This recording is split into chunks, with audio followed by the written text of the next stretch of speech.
Hey guys, Stealth here. Welcome to the War Room. This is episode 20, which means that I've almost been doing this thing for half a year. Gotta say, that escalated pretty quickly. Anyway, and from my opinion, these things keep getting better and better. I'm getting more and more comfortable talking about all sorts of different stuff. And with your feedback, I can keep improving this thing. So let me know what your thoughts are on my War Room.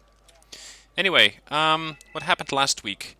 Well, first off, let's start with this match. Of course, it's a very, very large 10v10. This was one of those games that lasts for 80 minutes, 50,000 points, destruction. Until at some point people start questioning whether it actually is destruction. At some point, one of the guys on the enemy team said, "Look, guys, it's Conquest, isn't it?" And I was like, "What are you talking about? It's destruction." He said, "No, I'm slowly drip feeding points. It must be Conquest." And I was like, are you trolling me or something? Or are you actually serious? Do you really, really think that this is, in fact, a Conquest game? He said, "Yeah, I'm serious." I said, "Okay, then please explain how exactly we are playing a Conquest game on straight to the point." I mean, sure, it's possible. It's not likely in a 10v10, but it's possible.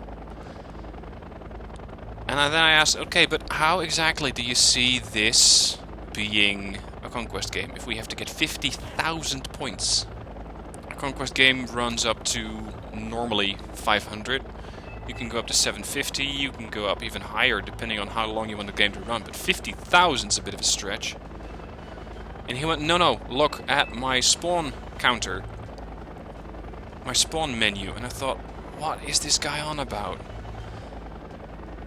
The guy thought that because he was drip feeding points into the amount of reinforcements he could call in, that naturally it had to be Conquest. What? What? It's a clear-cut destruction game. When you're gearing up, it says destruction under game mode. And this guy went, no, it's Conquest. So I thought, okay, he's probably new to the game. He's probably new. And again, I asked this guy, are you trolling me? And he went, no, I'm absolutely serious. I really, really think it's destruction. Turned out the guy had over 900 games. 900? How do you fail to recognize the difference between Conquest and destruction after 900 games? Anyway, I found that very, very interesting and rather surprising. I gotta say, rather surprising. Anyway, I got some big event last week.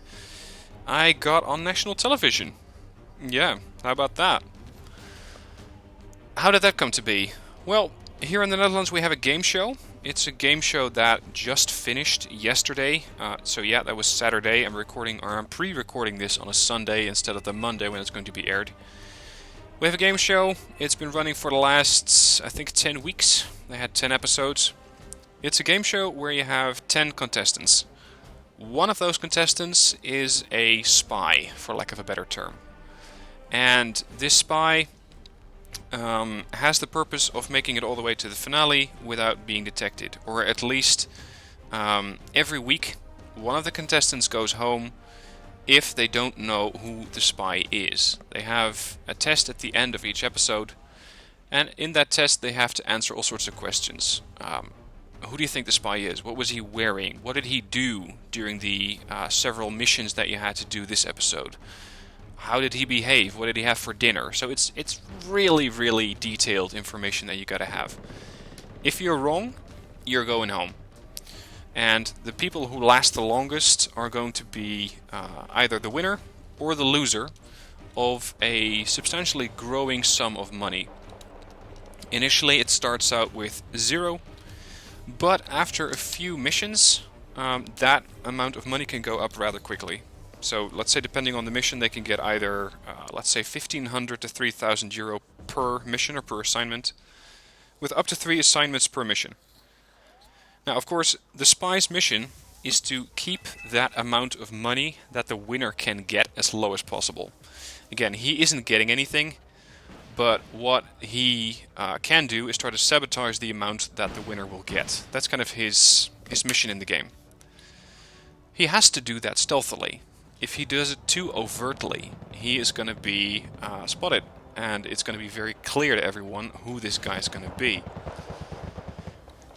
As a viewer of the show, so you're at home on the couch, you're watching the show, of course you're trying to determine, okay, who is this guy? Who is the spy in this series, or in this season? Now, since I'm a body language expert, if you're not familiar with that, what I do is I train people in reading body language, as well as improving their own body language. So making them more charismatic, making sure they get more charisma, making sure they get more business done, basically. What I did was, after episode 2, which is where the first elimination round was, so it was the first time that one of the candidates had to leave the show, and they do that in a very, very, let's say, dramatic fashion, where they have a laptop with a screen at the back of it, and the screen is going to go either red or green, depending on whether you get to go or stay. Now, based on the body language that you can see there, I made an analysis and I thought, okay, it can be either of these two guys. It has to be. Their body language was so sure, so certain, and so confident that it was, I'd say, unlikely. Because at the start of the show, you really don't have any information if you aren't the spy. Anyway, long story short, I wrote a blog post on that, and the blog post got quite a bit of traction, since about 1 in 8 people living in my country watch that show. It is that popular. And Monday afternoon, I got a call from national television. They said, look, we have a show that we are doing on this show. So we have shows analyzing that particular show. And would you like to come on as a body language expert and analyze what you see? Because you've already been part of that, and we are really, really interested to see if body language can accurately predict who the spy is. So, very, very nervous as I was, I said, yeah, okay, sure, let me do it. First time me going on TV. So, Tuesday afternoon, I got to Amsterdam, which is where the recordings were. And right there, I worked with the camera crew, the production crew, did my analysis, and I was pretty damn confident about who it was. Unfortunately, in my initial assessment, my initial blog post, I pinpointed 2 of the guys who it could be. I said, look, it's either this guy or that guy. Those are the only ones who make sense at this stage. And of course, since you're only seeing fragments and it's very heavily edited, you never really know what you're looking at. But body language is very, very hard to control. Anyway, I said, okay, it can be this guy or that guy. So I went throughout the season with, it's going to be this guy. His body language is just so weird. He does such, let's say, strange things. Things that are either out of character or that just don't seem likely. And of course, it was the other guy. I was completely wrong. Although you could say not completely, because even after episode 1 or episode 2, I was able to pinpoint who of the 2 was likely, or who out of the 10 was most likely to be the target. Anyway, nice and big fuck up. My piece aired on Friday, and the finale was yesterday on Saturday, so yes, I am pre-recording this. Anyway, big cock up on my part. Luckily, it was only watched by, 80,000 people, so that was rather painful. Much more so for my ego. So I won't exactly be trying to bury this item, but I'm not going to be flaunting it either, at least not likely. So, that was, for me, pretty big this week. Pretty nervous about how I would be shown on television. And of course, then, getting it wrong sucked even more. Anyway, aside from that, went to the movies yesterday. Very interesting film I went to see. London Has Fallen. Maybe you've seen it by now. I think it just started airing here few days ago. It's not out for too long. It's one of those pure, let's say, America Reigns Supreme movies, which involves the United States President going over to London to visit one of the, I think, a state funeral or something. And once there, all hell breaks loose. That's all I'm going to say about that. If you want to know more, look at the trailer. What I am interested in, or actually the movie was great and I really, really recommend it. It's really good to watch it. You're going to enjoy that. A lot of military tactics involved. Although, at the same time, I'm not sure how accurate the portrayal of military things exactly was. I mean, I'm not sure if you guys noticed this too, but when I'm looking at a movie, I'm always going, okay, if there's military depicted in it, I want to know which unit that is and what weapons they're using. Is that correct? Is that the likely type of weapon that they would be using? And if not, why not? And some of these things in the films, they just, I don't know, they don't add up. Such as something in this movie where I think the SAS was using, I think the HK-36. I'm not sure if that's the right weapon. The H-36C. Anyway, one of the Heckler and Koch weapons. I'm not sure they even used that. Not only that, but at some point the main character was talking to a captain from the SAS who was in command of an SAS troop. The guy talks to him 20 minutes later and he addresses him as lieutenant. What? What? How did that happen? So stuff like that is something that I really, really notice. Many people just, I don't know, they're going to overlook it or they're going to go, yeah, just don't bother with that. I know. But it's just so weird. It is so weird to have screw-ups like that, which you really, really aren't expecting from a AAA movie like that. Anyway, that is London Has Fallen. Link to that in the description down below. This week I am going to be pretty busy. I'm going to try to keep up the 2 videos per day schedule. It won't be easy, so if I have to bug out to 1 video per day, don't kill me for it. Don't worry, I will be getting back to 2 vids per day, but it's going to be a while. I'm going to try and keep it up as long as possible. And of course, there will be more XCOM. XCOM is the, let's say, the centerpiece of the show, at least these last few weeks, and I'm slowly but steadily getting towards the end of that campaign. Or at least playthrough. I'm not sure if you would call it a campaign. Anyway, aside from that, Armored Warfare is making a comeback. This week, this month, if you're playing Armored Warfare, there is something that they call March Madness. Which means that for every 50 battles that you win, every 50 PvP battles, that's important to note, it does not work for PvE, PvP battles only, you get 1 million credits. Now, I know that it's a bit of a nice bonus, because, let's face it, with a tier 6, a few good matches, you can just net about 150k to 200k per match. So, making an additional million after 50 matches doesn't really seem like much. But, I know, why not? It's nice to have. But the important thing is that you can also get free premium time if you play and win 100 PvP matches. And if you're up for a little bit of a stretch goal, you can go for 150 wins, which is going to give you the BMP-1M Premium Tier 4 Armored Fighting Vehicle. Review on that is going to come up very shortly, so you can see whether it is worth going after this vehicle. As my press account includes the vehicle, I was able to do a review on it, play a few games in it, and I gotta say, I like it. I think it's a good vehicle. But more on that in the specific replay or review that you're gonna find later this week. Aside from that, of course, Wargame European Escalation. I finished the last campaign, and the next one is already coming up. I recorded that piece this morning.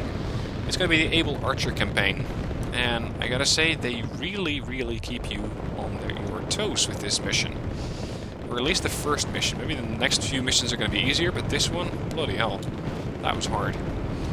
So you can enjoy watching me struggle through that mission sometime later this week. Aside from that, what I'm really looking forward to this week is a game called The Division. It's a game, I believe, a sort of post-virus New York situation. I really haven't been paying too much attention to it, other than pre-ordering it. But what is nice about it is that it's a very large MMO, where you're not, as far as I know, going up against other players, but you're going up against AI units in a squad of most likely 4 buddies of yours. So with that, I'm really looking forward to it. A lot of character customization going on, a lot of skill trees. That sort of stuff, really enjoying. The one thing I'm worried about is that it's a game by Ubisoft.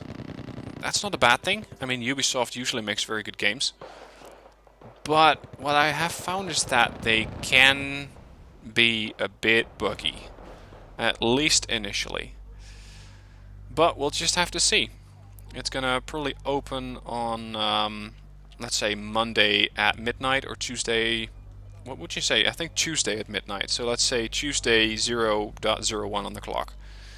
I'm not sure I'm going to stay up that late because I have a pretty busy day tomorrow. That is Monday 7th of March. But we'll see. Really looking forward to that. I'm not sure if I'm going to do a playthrough. Let me know if you would like me to show my playthrough on the channel. It's going to take up quite a lot of time probably. And I'm not sure if it's worth showing off. But let me know in the comments. Just upvote yes for The Division or no for The Division. And let's say if I get more than 50 upvotes, or no, let's make it a bit more. Let's say 75 votes, or 75 upvotes for the yes, and I'll be covering the game on the channel. Or later on, if I really enjoy playing the game and I really enjoy showing it off, I'm going to show off the game anyway. But we'll see about that. Aside from that, there was one question that came in last week, or at least maybe I'm overlooking one, but one came up. Dronman UTD wanted to know, Stealth, where did you learn to speak English like it's your native language? High school, pretty much. I've always been interested in English. When I was 4, I used to live in New Zealand. I was living there for, I think, half a year, because my father had business there. And I went to an English... What do you call it? It's not a primary school, is it? Might be a primary school. I was 4. I think it's possible. Let's say a primary school, which was, of course, in English. So I had to learn English quickly to blend in there. And apparently I was able to do so. Now, I'm not sure if that was really the, let's say, the linchpin that is going to cause me to speak good English. But in high school, I took something that's called bilingual education, which means half of my courses were in English and half of my courses were in Dutch. So this caused, well, let's say all sorts of trouble, and at the same time it was very interesting. Because it was very interesting because I really love English. I usually say I don't have a primary language. I have 2 secondary languages. If you ask me to speak, read, or write English, I would always prefer it over Dutch. Movies, always English. Series, English. English, to me, is just easier than Dutch. I make a lot less mistakes in English than I do in Dutch. And probably that high school thing had a lot to do with that. Now, not only that, but I also used to watch a lot of television when I was younger. I think I started out with Star Trek back when I was 9 years old or something. And, of course, me being 27 currently, I pretty much grew up with computer games, starting with Red Alert, Command & Conquer, God, what was it, Tiberian Sun, I think? One of the initial ones. And you just keep going from there. Aside from that, I think my YouTube channel has also really helped, in the sense that because I'm making videos, I'm speaking English, let's say, at least an hour per day, every day. And by doing that, you're going to be more fluid. You're going to have to be more fluid. It's going to just keep you fluid. And of course, watching shows pretty much every evening, or gearing up with people on the TeamSpeak, all of that stuff is helping me continue to build my English. Aside from that, I think I mentioned it last week in the War Room, I read about a half hour every day. It's 9 times out of 10 a book in English that I'm reading, simply because English, I don't know, everything sounds better in English.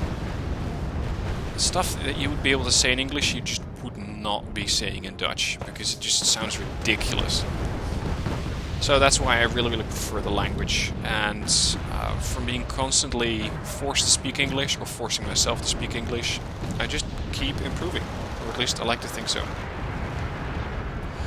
Another language that I'm learning, talking about languages anyway, is Italian. I've been training Italian for quite a while now. At least the writing and reading of it. Speaking, yeah, there's work to be done there. And actually, I was looking towards my subscribers, towards you guys. If you have any, or if you are from Italy and you'd love to help me out with practicing my Italian, let me know. Because I think that I can learn a lot from you. So you could just email about interesting things, talk about stuff like that. And I would be really, really grateful to you. So if you are Italian, you speak Italian, you want to help me with Italian, let me know in the channel throughout the comments, and I'll be very, very grateful. Anyway, that's it for this week. I hope you enjoyed the War Room. Have any questions, let me know. No naval tactics or naval strategy this week, since I didn't really have time to read that. I was reading another book. But probably more on that next week. More interesting insights there. Thanks for watching. Hope you enjoyed. See you next time.